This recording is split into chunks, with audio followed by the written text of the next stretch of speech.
Welcome to Two Travel Dads Podcast. Here we share our favorite destinations, travel tips, ideas for saving money, and stories from our adventures. Be sure to check out our show notes at twotraveldads.com/podcast-episodes. Welcome back to another episode of Two Travel Dads Podcast.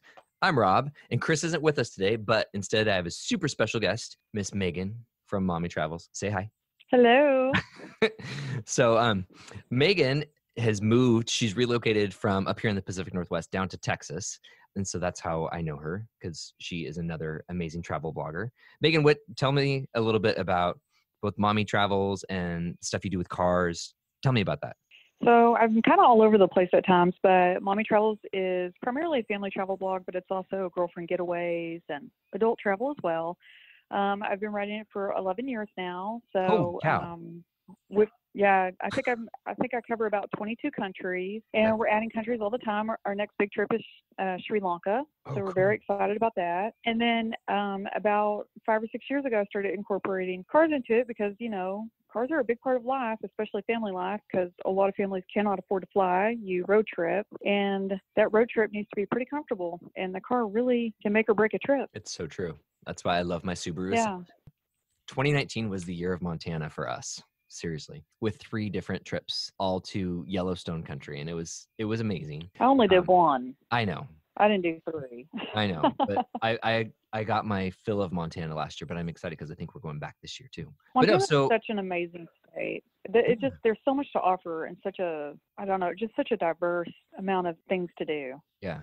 Regarding road tripping in Montana, both Meagan and I went on separate road trips, both going out of Billings and ending in Bozeman, but going 2 totally different routes, which I thought was fascinating. We are going to talk about that right now. Let's start just by kind of chatting a little bit about Billings. What did you think of Billings as a town? Did it surprise you? Was it the Montana you were expecting?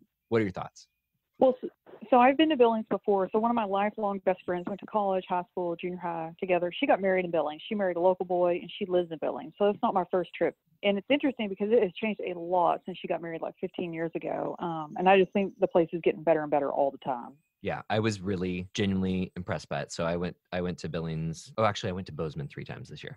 But Billings, I just did that one time. It surprised me both how cool, and living in the Pacific Northwest, we've got such awesome breweries and cool kind of reclaimed spaces. And Billings is totally like that. It's the Montana translation of Seattle. And yeah, did you go to the cider house while you were there? Yes, we totally did. It was so great. So, gosh, so Billings has this whole brew trail that goes through the downtown area. And we did the Billings Brewing Company. We did Montana Brewing Company. Uber Brew was really cool. What was the name of the really, really awesome one right there? I know the cider house was Last Chance, and I really liked that place. That's what it was. Last Chance. I actually ended up going there twice. I was there for 5 days and went there twice. Good times. That's funny. I went twice too. I mean, it's a really cool space though, like the beautiful brick and the open ceiling and the industrial kind of. Yeah. No, Billings is a surprising destination that kind of blew me out of the water because I was not expecting it to be, number one, as cool, and also as kind of modern in terms of the culture. So everything from the art museums. I really loved the Yellowstone Art Museum. I thought that was, did you get to go there? No, I didn't go there. It was really cool with, very, Montana art focus, local artists and all their handicrafts also. So that was really cool. But and that's was all that in Billings? Yeah, it's right downtown, just off of the row of all the breweries and everything, where I'm pretty sure we spent most of our time. Yeah, Yellowstone Art Museum is right smack downtown. It's good sized. It's not as big as the Seattle Art Museum, but for being just this pocket of art and culture in central Montana, it really surprised me and I loved it. Yeah, good times. Oh, I hate that I missed that. I did a really long bike ride all through Billings. They've got an extensive trail system. Yeah. And I spent several hours just biking. Did you all do over the place. did you bike from the Rimrocks down through the town, or where did you go? Yes, actually, yeah, I started up on the rim and then we biked down, we biked along the river, and then we did cut through town, and eventually we ended up in downtown where we started hitting the breweries. Awesome. That's so funny. Yeah, It was a tough day. that's kind of the thing in Billings that I noticed was that biking and breweries go hand in hand. So it's not like you're like drunk biking, but yeah, it's really great. The types of tours that they offer of the city include biking and brewing. So Yeah, I was out with Austin Adventures, and I think you did it the same type of trip too, didn't you? Just a different day. yeah, I went out with Austin Adventures also. They're really, really cool people. And but when we went, it started dumping rain when we were rappelling. So that's actually how we started our day, was up on the Rimrock. If you haven't been to Billings, the city is kind of set down below a series of buttes and cliffs. So there's just this beautiful like canyon wall that kind of surrounds the city. Yeah, it's gorgeous. So you can rappel off of them. It's like reverse rock climbing. And both Megan and I got to do that separately. I think it would have been fun if we would have gone together, because I at first was really chicken. Well, that's the thing. I acted like the biggest baby about it, so I don't know that I wanted anyone that actually knew me to see what a baby I acted like about it. I mean, I got the photo for Instagram, so I look like I'm like slaying it. But what you can't see in the video, and of course I cropped the video so you can't see it, where I'm begging the guy to pull me back up, and he's telling me no, he's not going to pull me back up. But you conquered it. Yeah. I did it once.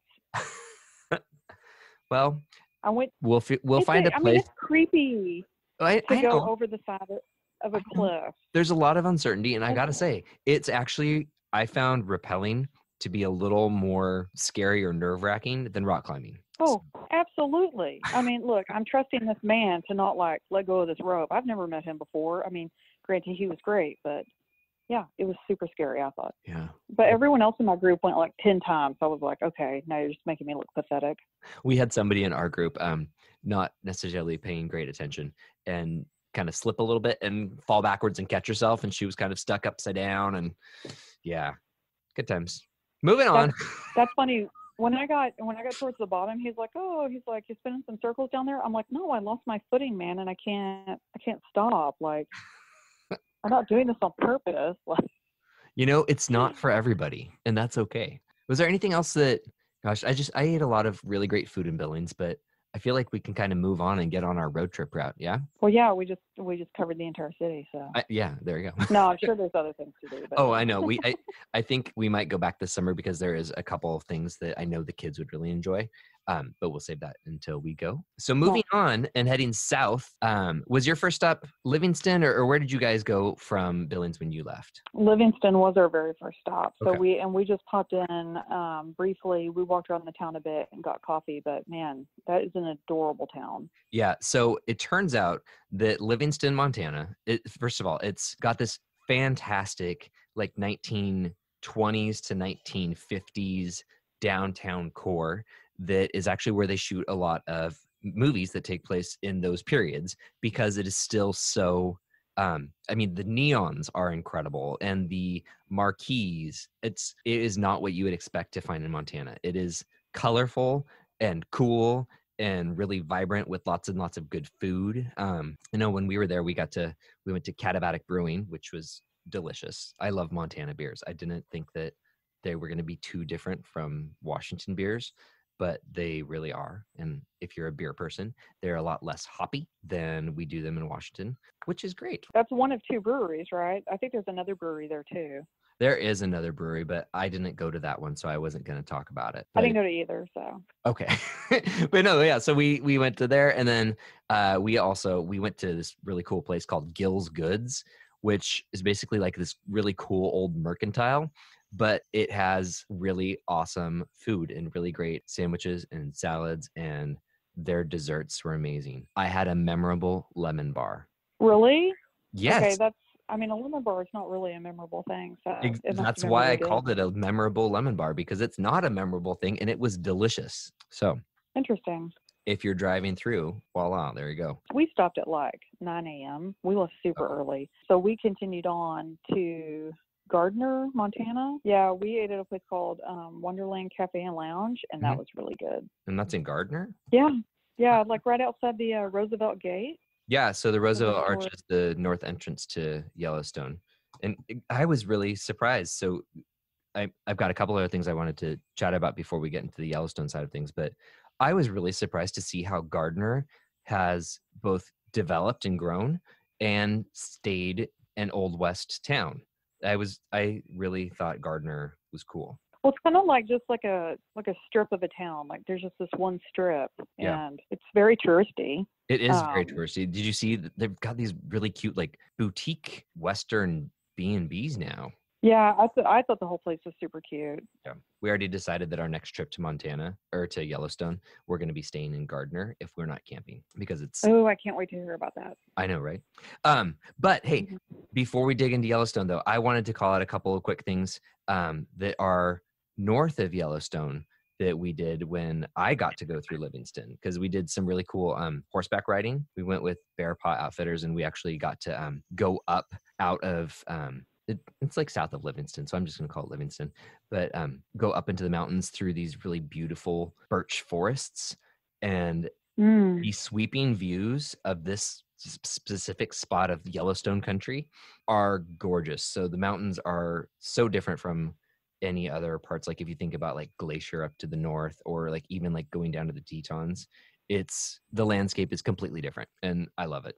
So anyways, so that was a highlight for me, was getting to go and do that. And then the other thing I wanted to hit on, there's this town called Prey, just like you would say a prayer. Oh, Yeah, I know, right? Prey, Montana, I've never heard of it. right? I had never heard of it either, and I've been to Montana 30 times in this specific area. Yeah. In Prey, there is this place. It's called the Chico Hot Springs, and it was built in like the early 1900s. There is a beautiful historic hotel kind of nestled back in this weird hot spring area. And then this gorgeous indoor outdoor sort of hot springs pool where one of the pools is super hot and then the other is like hot and cold kind of. It is like straight out of a 1910 postcard for like women wearing weird long swimsuits with like swimming caps and men wearing like swim jumpers and stuff like that and like splashing around. That's what this place reminds me of. It's got stained glass windows. It's got just cool woodwork and taxidermied animals, and then there's just this beautiful hot springs pool. We should go. I'm I think picturing I'm picturing you dressed like that. yeah. I didn't wear vintage swimwear. Next But time. next time we'll have to get some swimming costumes. No, so that was a really cool like surprise place was Chico Hot Springs. And then for us, we didn't get to stay down in did you guys stay in Gardner or you just stopped in Gardner? No, we just stopped for lunch. Oh, okay. So where So we we weren't there very long at all. yeah, when we did like Chico Hot Springs on like our road trip, because we were clearly at a different pace than you guys, we stayed at this really cool place called the Sage Lodge, also right there in Prey, and it was gorgeous. I kind of hit on it a little bit in our episode about the need to knows for visiting Yellowstone. But yeah, oh my gosh, Sage Lodge was beautiful, and I would love to go back there and stay for a whole week. It was just amazing. My room, like I had a corner fireplace. I opened up onto this patio with the mountains and a lake right outside my door. It was gorgeous. But moving on. So we talked. Oh, What? so I'm looking at, so that's in between Livingston and Gardner. Yeah, totally. Yeah. So it's funny because So I like, must have driven right through there. yeah, it's like you and me were kind of chasing each other and passing each other. I'm sure that we were I literally. wish I'd known that. I know. I'm pretty sure we were just like moments apart from saying hi constantly. But Which is crazy. I mean, there's a lot to see and do there. So I know. I it's can't believe crazy. that we had such different itineraries for our road trips, and yet we were, yeah, totally in the same spots. You know. So, but moving on from there, so we talked a little bit about Gardner and how cool that is, and then driving through just kind of that upper northwest corner of Yellowstone National Park. So Yellowstone's huge, right? It is huge. Yeah, the northwest corner is kind of fascinating. So that's where you've got Mammoth Hot Springs, which we chat about in our most overlooked spots in Yellowstone, because there's, besides just what you see from the road, there are some really cool colorful springs at Mammoth Hot Springs. I always recommend people actually stop and get out and do all the like walks and stuff. And then Yeah, so we did that. We stopped and got out, and I regretted not researching ahead of time to see what part was more active than, because when I was there prior, the part that we saw that was so active, which is where I thought, well, let's walk straight there. yeah, It was kind of a dud. yeah, And by that time we're exhausted. So yeah. No, I mean those boardwalks and stairs, you can get your steps in at Mammoth Hot Springs. Like if you start at the bottom and then actually like climb the whole thing and then go up and do the walk around the upper geyser or upper hot springs terrace. Yeah, you by the end you've gone a couple miles. It's crazy. and I wish we had started at the upper And then and walk skipped the down. lower. I mean No, just skipped that's it. and just skipped it. Oh, well, I'll send you some pictures I of know it's lazy, some other but cool spots that I got. And then so going from Mammoth though out to, because I know your next like big stop was West Yellowstone. Where else did you guys stop on your route through the park? Did you stop in like Swan Valley or Norris or anything like that? I think the area we stopped in was Norris, where Porcelain Basin is. Is that Oh, the same area? I think? yes, the Porcelain Basin. I'm going to tell everybody you got to listen to episode 19 of Two Travel Dads podcast, where we talk about the most overlooked sites for geysers in Yellowstone. The Porcelain Basin is at the top of my list for favorite places. It is so beautiful and amazing. And yeah, what was it? I don't remember. Well, I don't remember how many geysers are back there, but I mean, we walked past at least 7, and we did the short trail. I know that there's a longer trail you can go on, Yeah. but we were just trying to kind of hustle. We had, that was not a planned stop, so we were trying to get through it pretty fast. Yeah. But just when you're up above and you're overlooking Porcelain Basin, I mean, just the colors, that bright blue water and the steam, and I mean, you're just looking at, it's just beautiful. It's just stunning. Yeah, it's the thing that so that specific side of Norris, it doesn't have a lot of like the geysers like you might think of that are like spewing like 40-foot streams of water. There are a bunch of smaller geysers, but then it's the hot springs that are mixed into it all, and just all of the mineral deposits that make the Porcelain Basin so cool and different. And you know, it's got the dead trees in the middle of the like flowing water, and it's so beautiful. I love it. I'm so glad you got I was super nervous that one would go off and spray us, though. I mean, you're going pretty close by these geysers on the boardwalk, but I mean, obviously they wouldn't have put the boardwalk there if it was a problem. I know. But. Well, so when we were walking by, Oliver totally got sprayed by the hurricane vent, and it startled him, and he took off running because it's just this like crack in the rocks that spews water and steam, and it's really, really loud. And as a parent, it both made me very happy because it was so hilarious, and I kind of felt bad for him because it scared him so bad. Well, he'll remember it. I know, right? So then heading out of Norris, though, you guys went right over to West Yellowstone. Is that where you stayed the night, or did you just drive through there also? No, we stayed the night there, and we stayed at the Gray Wolf Inn and Suites, which I thought was super, just well set up for families. Mm-hmm. They had like little s'more kits at night that you could take out and do on the fire pit out in front of the hotel. Oh, awesome. For those of you that drive Teslas, across the street are the superchargers, which I know is a huge deal if you're driving a Tesla. So, but we also had like an incredible meal while we were in West Yellowstone too. Went to this tapas restaurant called Cafe Madrid, and it's seriously one of the best meals I had all year. Really? It's funny. So West Yellowstone is kind of this, it's like a funnel where everybody who wants to kind of cash in on the tourist scene for people going to Yellowstone, they kind of end up in West Yellowstone. And there are people from all over the world running these great, like small restaurants and cute little inns right there in West Yellowstone. Like we found the taco truck ever. Oh my gosh. Loved it. Oh, really? Oh my gosh. Yeah. It was just this random taco truck that it's like not even on the main drag. It's kind of like in the neighborhood of West Yellowstone. We found it. I'll find the link for it because I actually have a Facebook page and stuff, and I'll put that in the show notes. But delicious, amazing, and exactly what you need after a really long day playing tourist in Yellowstone. Yeah. Well, that's kind of, you're right about people being there from all over the world, because the woman that owned the tapas restaurant that we went to, she's from Madrid. Oh, see, there you She go. came over from Spain like 14 years ago, I think. West Yellowstone is like the melting pot of the Rockies, kind of. Yeah. Which is, I mean, when you look at it, it's like a cowboy tourist town. So you just wouldn't guess that all of that's there. Yeah. Have you gotten to go over to Cody, Wyoming? I haven't. Okay, maybe that's something that we should do without kids next year. Let's go have like a cowboy Oh, adventure. okay. What else did you do when you were in Yellowstone, though, or in West Yellowstone? In West Yellowstone, oh, we went to this really interesting rescue place that rescues grizzlies and wolves. It's called the Grizzly and Wolf Discovery Center. They also have otters there, which, you know, they're super cute. Are they But they had animals that they've had to like relocate from in the park and stuff, or have they been injured? Do you know? I think it's both. I think some of them they had to relocate from the park because the people were feeding them and it just kind of became a problem. And I think others they are injured. So I believe there were 8 bears there, and when I was there, they're adding way more to it. So I think they're probably going to have a lot more bears over the next couple of years. They'll have room for way more, but it's kind of, it's kind of a random place, but you see a handful of animals, and they had a playground for kids. Oh yeah, and it's right there. Isn't it kind of? It's by the big museum in West Yellowstone, so it's not like you're going way far out of town, right? Actually, it's where the Tesla superchargers were. It's right across the street from the hotel we stayed at. Oh yeah, so it is. Yeah. So.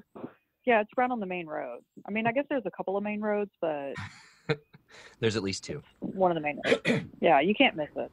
And you know, so West Yellowstone is also, there's more to it than the town. If you are doing a little road trip and you didn't get to see a moose in Yellowstone, something that we recommend is head west out of town on that main drag towards Lonesomehurst. You'll go through some different kind of like marshy, streamy areas. I've seen more moose out there in the stretch between Lonesomehurst and the town of West Yellowstone than I've seen within Yellowstone National Park. So that's kind of like my secret wildlife viewing area. That's a great tip. I had no idea. Yeah, well, because why would you head west out of town unless you're like camping way out there? That's where the KOA is out that way. I think there's actually 2 KOAs. Yeah, it's just the habitat is perfect.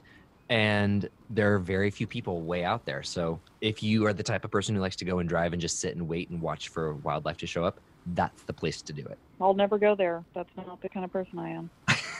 That's the kind of person I am. And then I just wanted to throw out real quick, when we were there this summer, we stayed at the Holiday Inn in West Yellowstone, and it was a really cool hotel for families. So we were able to have a really awesome family suite with a little like kitchenette and separate bedroom, and then there's a good restaurant at the hotel, as well as a vintage train car museum in the hotel, which I actually heard about that, but I never had the chance to go over there and see it. Yeah. It seems really wild that they would have train cars in there. We finished our breakfast and we're like, I'm sorry, what's this? Is this a museum that we have to walk through? What's going on? And the kids just thought it was the coolest thing. It literally is just this perfectly preserved train car full of both like memorabilia as well as antiques from the time. And it's a part of the hotel. Yeah. That's really neat.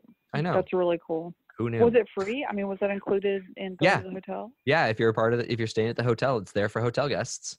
And yeah, total like bonus weird find. If you're not staying at the hotel, do you think you could go in there and look at it? Sure, you could. Like if you're like going to the restaurant, or if you just happen in, there's nobody who's like taking tickets or anything. So Got it. I think it's something that's there for everybody. So I think we should move on from West Yellowstone, but I wanted to call it one other thing.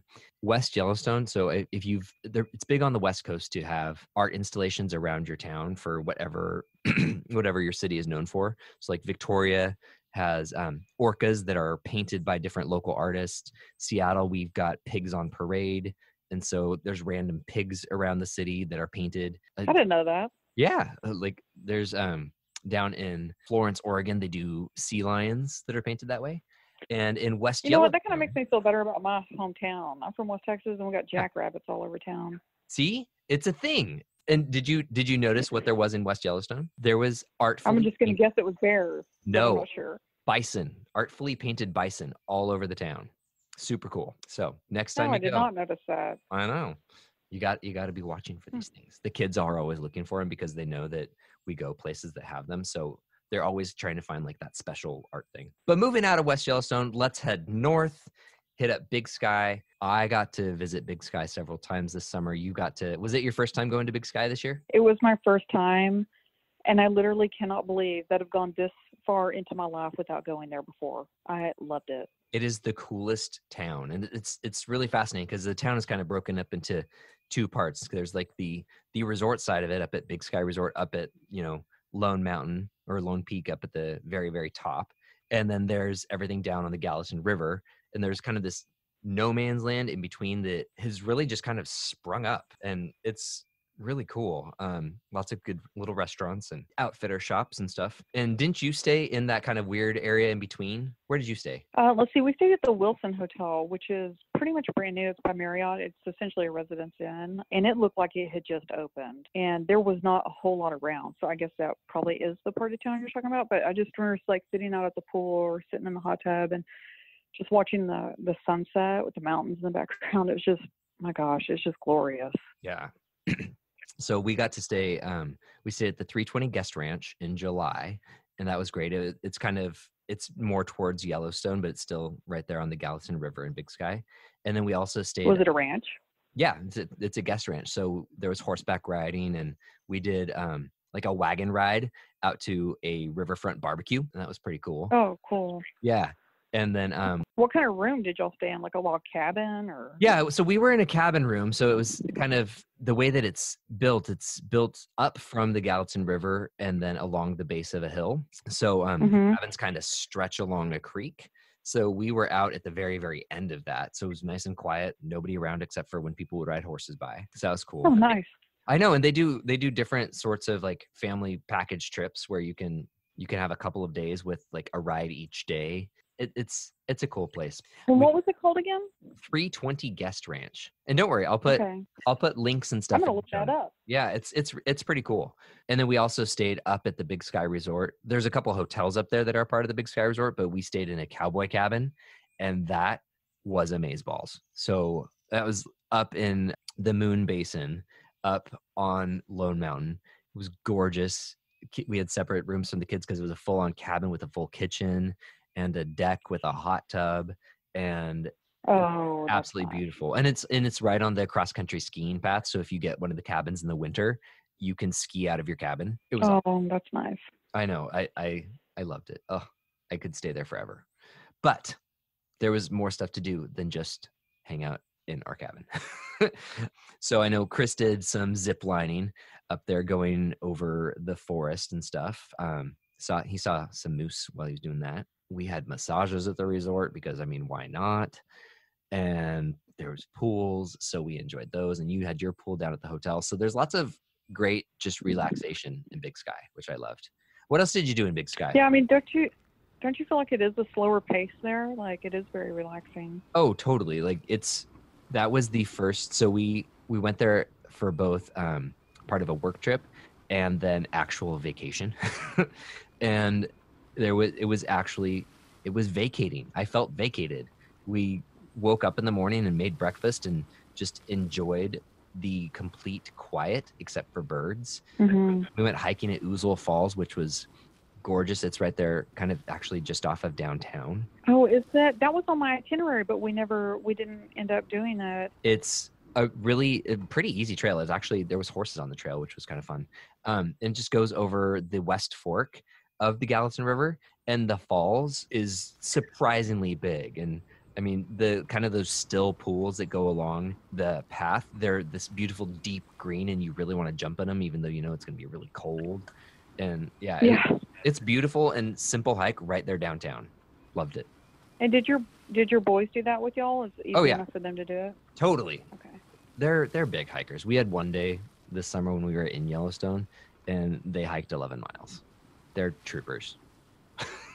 Let me tell you what, if I took my kids hiking for 11 miles, I guarantee you my college student would text me halfway through and tell me he hated me. So, you know, they're not big hikers.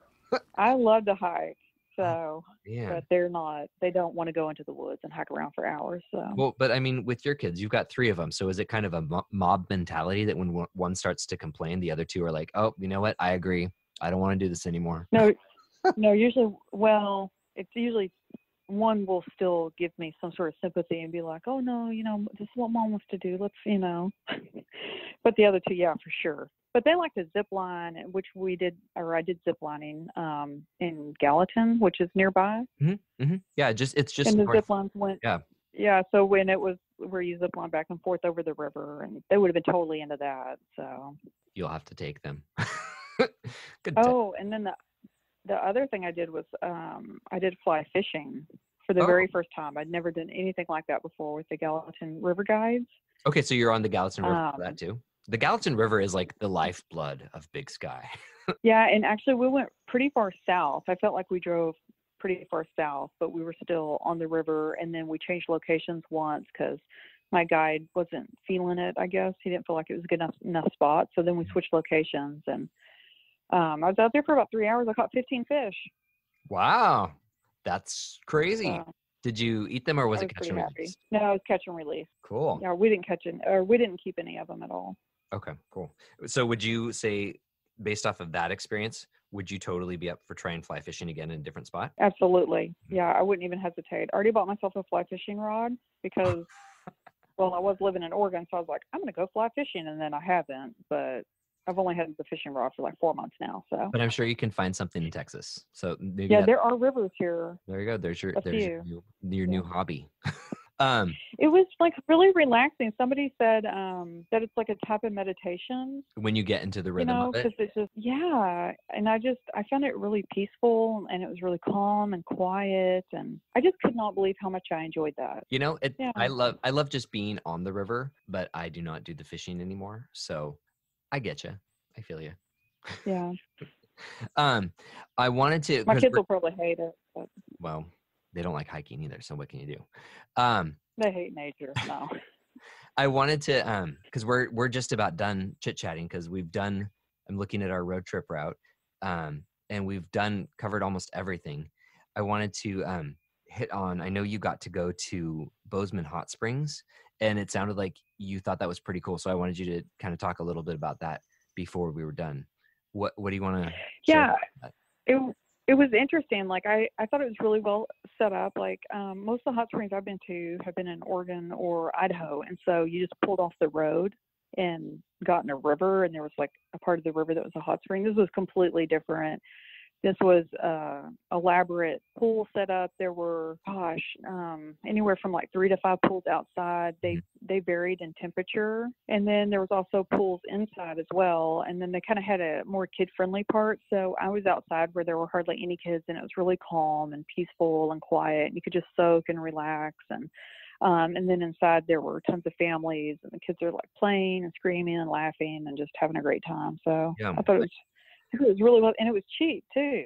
Really? Yeah, I'm looking at pictures right now, and it's gorgeous. It's so completely different from Chico Hot Springs where we went. It's amazing. It looks like a beautiful spa.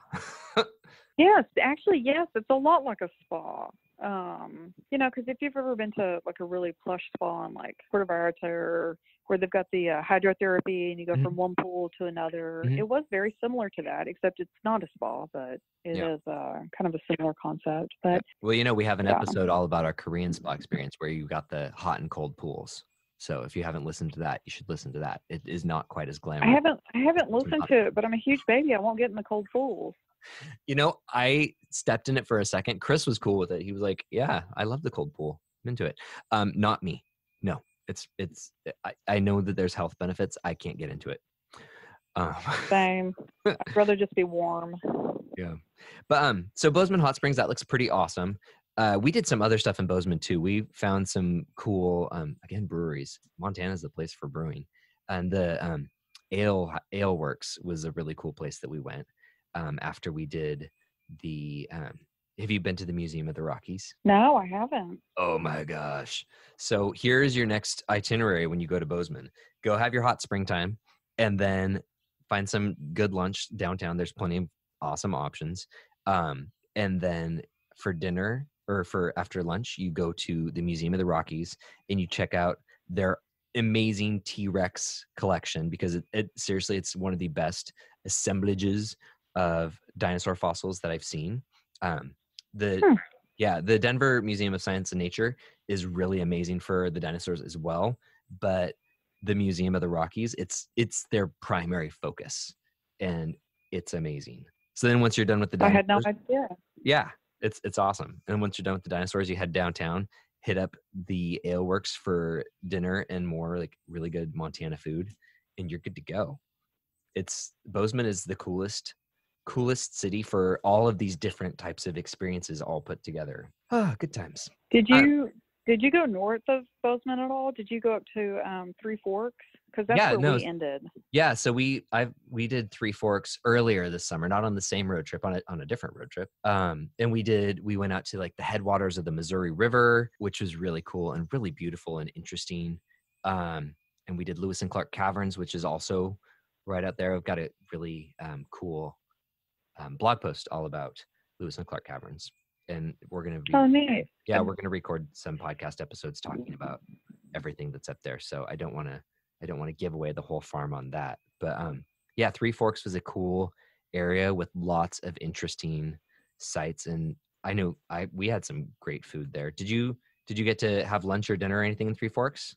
Actually, I had 2 meals there. We ate at the Bar 3 barbecue restaurant, and it was killer. Actually, that might actually be closer to Bozeman now that I think about it. That might not have been in Three Forks, but we did eat at the Sack Bar in Three Forks, which everybody raved about, and it was really good. They had great pasta, The Sack Bar? and it was Is that related to the Sack yeah, Hotel? it is. It's actually underneath the hotel. It's like the basement of the hotel. Oh, Which that hotel is a historic, like Lewis and Clark hotel. They've maintained the property beautiful. It's got this amazing wraparound front porch, and when you check in, they give you champagne, and they have these cute little cozy rooms. It's one of my favorite hotels in the country now. so we drove by it and thought to ourselves, we should come back here. And then we kind of forgot about it until just now when you brought it back up. And I did not realize that it I was will quite say, smaller. I don't know if it would be good for kids. I know they've got a little spa in there, and of course the bar. Mhm. But my room, there's no way that my family could have stayed in that room. It's definitely for 2 people. It's very romantic, Ah, but romantic. probably not necessarily family. No, but it really is a beautiful hotel. I'm just looking at pictures right now as you're talking about it, and I'm thinking back to wishing we would have spent some more time there. But You know what? next trip. I just looked it up, and they do have little cottages, so they probably could accommodate a family. So Sweet. So next time we go to Montana, we'll add that one on. Cool. they had the best mac and cheese down in the Sack Bar. It was crazy good. Really? That's really funny. Mhm. So the kids have become gourmet mac and cheese connoisseurs themselves, and they're very proud of it. They're very proud of their ability to find mac and cheese on any menu, even when it's not listed on the kids menu.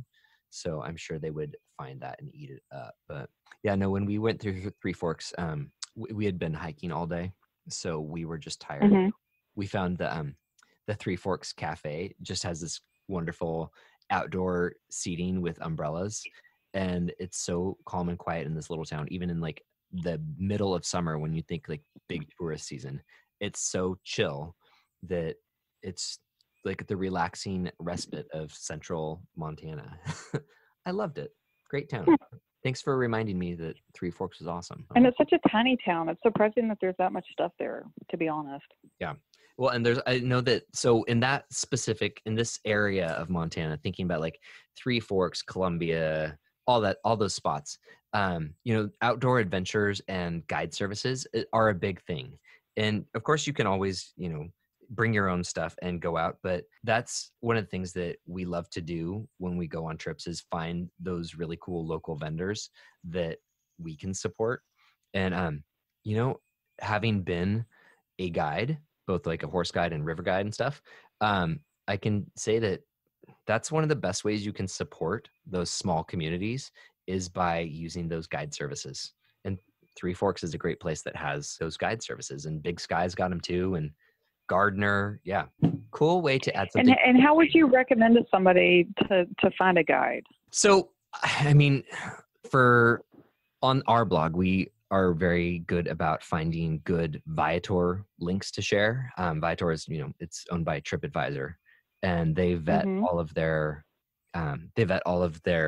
tours and guides that they put into their network. So usually if something shows up on Viator, then we know it's good to go. beyond that, it's also, you can always reach out to the local visitor center or like convention visitors bureau before you go somewhere to get a recommendation. So with a CVB or a visitor center, those usually aren't membership based organizations. So they are going to recommend who they recommend. They're going to recommend the best or whoever is in your price point that they're familiar with. So you can, I mean, if you're planning a vacation, literally just call the visitor center for the town you're going to be in and ask for help. I mean, that's what they're there for. You don't have to be there in person to do that. But besides that, you can always look at TripAdvisor reviews, which unfortunately I don't trust those as much as I used to, just because I don't either. Yeah, I've started to see some stuff that's really feels like paid placement showing up higher, and I don't like that. And I don't know if that is the case or isn't, but yeah. So you could always check those things, but I mean, those of us who run travel blogs, that's why we run them, is to provide our personal recommendations. So like for you with Gallatin River Guides, voila, there's a personal recommendation based off of like actual living experience. Oh yeah. Yeah. And they were so good. Yeah. Just and phenomenal. And it's like, and also, so like we went out with Bear Paw Outfitters for horseback riding in Livingston. I would totally recommend them because having been a horseback trail guide, I know, how to work with horses. I know what sort of conditions things should be in. I know like everything about, their tack and their saddles and what it should be like to show that they're being treated well. And Bear Paw did that. So clearly I'm going to put that recommendation like in my blog post about all that. So that's why we run travel blogs, right? To tell people what's worthwhile. So yes. Well, cool. I think that wraps up our chat for the day. Thanks for sharing your road trip stuff. I'll be sure to get some links to any content that you've got, so you can send those over to me. And then be sure to check out the show notes, leave a comment, leave questions. We've got some other cool stuff about Montana and Yellowstone already on the podcast. So you can go to twotraveldads.com/podcast-episodes and see what else we've got. And yeah, maybe we'll have Meagan back another time where we can just dish about cars, because clearly it's something we're both passionate about. Yes, we should totally do that. All right. Well, thanks for hanging out, and I hope you have an awesome Thanks for having me. What? Anytime. Let's just make sure we schedule it at better advance next time. That's all right. I did fine with 5 minutes notice. Yeah, no, that was great. It was perfect for what I wanted to talk about today, and awesome. So, all right, everybody take care, and we'll see you next time on Two Travel Dads Podcast. Bye. Two Travel Dads Podcast is written by Rob and Chris Taylor and produced by Rob Taylor in Squamish, Washington. If you would like to be on Two Travel Dads Podcast or sponsor it, please visit us at twotraveldads.com/work.